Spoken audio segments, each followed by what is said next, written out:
One of the keys to any environment when you're trying to move forward with technology is ensuring that you're effectively communicating the services that you use today, but also what your vision is for the future. Again, I'd have multiple vendors and people stop in and ask me questions and want to move a product in or showcase a different technology that was coming and emerging within their corporate strategies. What we do and use our strategic plan for is to be able to communicate everything that we're doing in the state, particularly our top projects.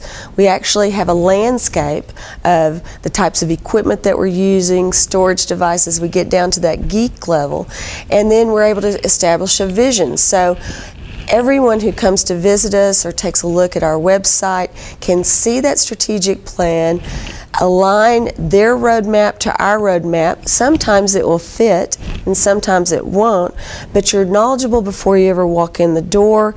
And then also if anyone in our state or anyone coming to visit us and talk technology, if they think they have a better mechanism to help us achieve those goals, then it's out there and you can do your research before you ever step in the door. It is interesting that we do see a lot of our true partners walk into the door, they've analyzed our strategic plan, they have some ideas of where we align and some opportunities to make us more successful. At the same time, there are those who haven't maybe done their research. So we encourage everyone to take a look at that and have knowledge of our state before you ever walk in. We want to make sure we're using tools and services effectively and that we're maximizing the efficiency of each other's time as well.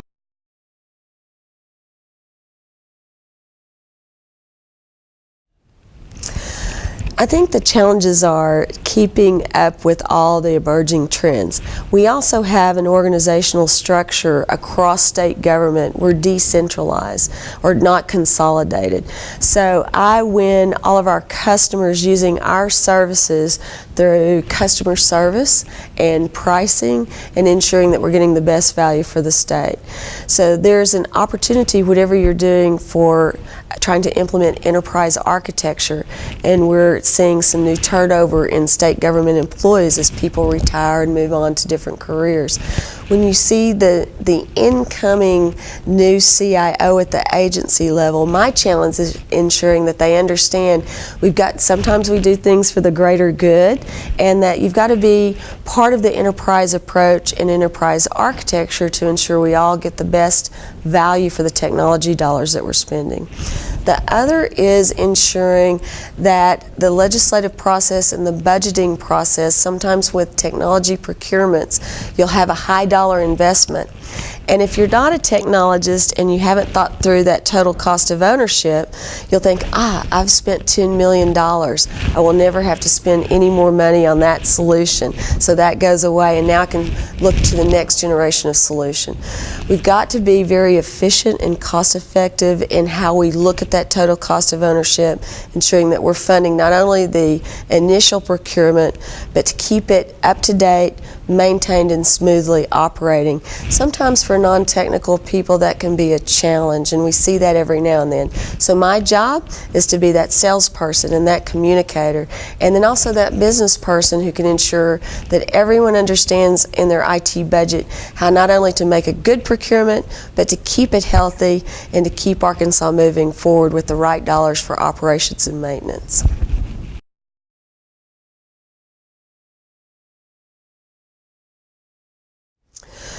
What we tend to see is there are visions that leaders have for our state. In our case, Governor Beebe has been a strong proponent for education and economic development.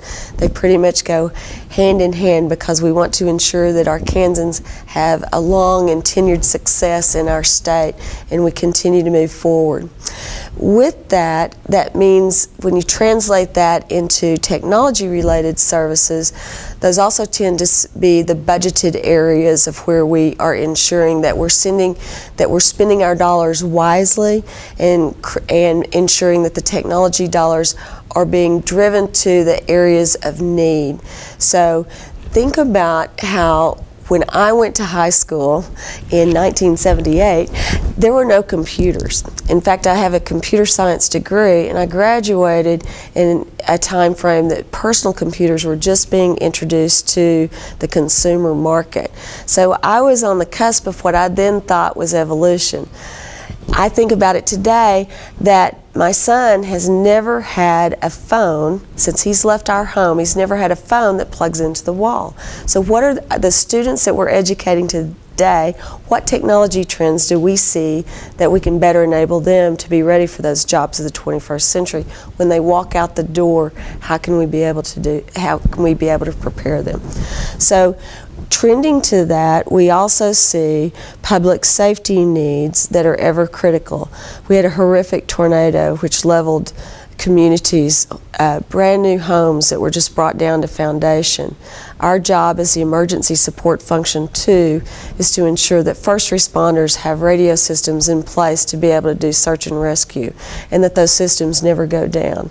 We also found a huge trend back to mobility, that people had lost everything. So we saw our mobile service providers bringing in cell on wheels, set up mobile charging stations, because when you lose everything, I did in 1982 except the clothes on my back, you really can't imagine what it's like to only have that device in your hand and then nothing to charge it to.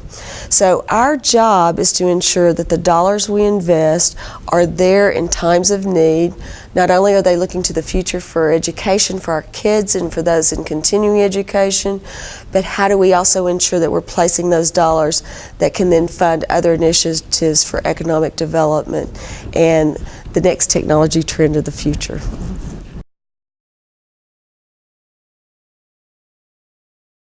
We do have a standard project management methodology, but when you have a lot of big projects like implementing Affordable Care Act, some of the renovation of our legacy systems, tracking those metrics and improvement is an area that we could always find newer and improved tools for. In consolidated states, it may be a little bit easier, where all of the IT people report up to a single CIO or leadership model in the government. In our state, because we don't do that, we tend to see the project management roles get together and talk, but not necessarily use the common methodology that's in place.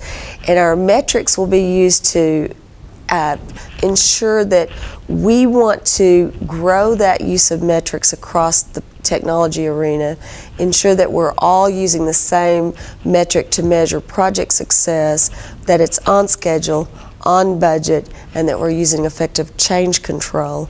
But that's a challenge that I have for Arkansas, and there may be one or two other states that have that same challenge, and how we can do that. Now, internally to our projects, we track those, they track those, and we have actually a weighting mechanism to make sure that if I have a pair of Google Glass and I'm playing with them, me as director and CTO, I don't need to run down to a developer and say, drop everything for the customer.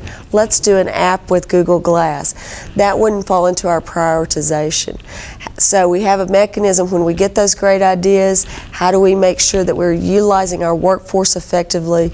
We've got them allocated to the right customer projects, but that we're also moving our own agency forward and meeting the demands that we have internally. So we use a very qualified metric rating system that's tied to our strategic initiatives and our internal strategic planning process. Now, can we do that statewide? It'd be fun, and my definition of fun's not always your definition of fun, but it does bring merit of how to ensure that we're working on the right things for Arkansas. What do I love about my job? The people. I am definitely a people person, and being able to establish relationships with my teams, with other leaders at the national. We've even gotten an international presence with some of our things that we've done for mobility. And I'm always grown to remember that it's not about the tools and the things that we do, but those relationships that we have. I have a sign in my office. It was many years ago. I was a manager, the system manager for the Division of Children and Family Services, a child abuse and neglect system called CHRIS. So we had some external auditors come in to make sure that our system was meeting the federal requirements and that we were doing everything we needed to do wisely with the federal dollars. So I couldn't go into the interview, but I was a driver. Now, as you get to know me, I love to talk and I can't sit there and be quiet. And so I'm sitting there and there was a little boy and he was playing. He was all dressed up. He was so precious and he was just sitting there kind of looking around and he wouldn't talk to me. And I'm a talker and I'm also a mom, so I got down and I drew a picture and I drew a smiley face. And so he came down and then he drew a smiley face and he said, he said, will you draw me a ball? And I said, sure. And I drew a baseball, and it was a big baseball. He was probably about 3 or 4. And he said, that ball would really hurt you when it hit you in the head. And that made me sad because I realized most children would think that ball would be fun to play with. But when you're in that abuse and neglect situation, you think about what hits you and what hurts you. And it broke my heart. And it reminded me of why I'm in the public service. And it's to make a difference for those children, to protect our children, to be there in the time of disaster, to improve education when you graduate, that you have all the tools that you need to be successful and to make our world a better place. It's not about the dollars, but it is about what we can do to change those lives and to ensure that we're doing what we need to do for a better world.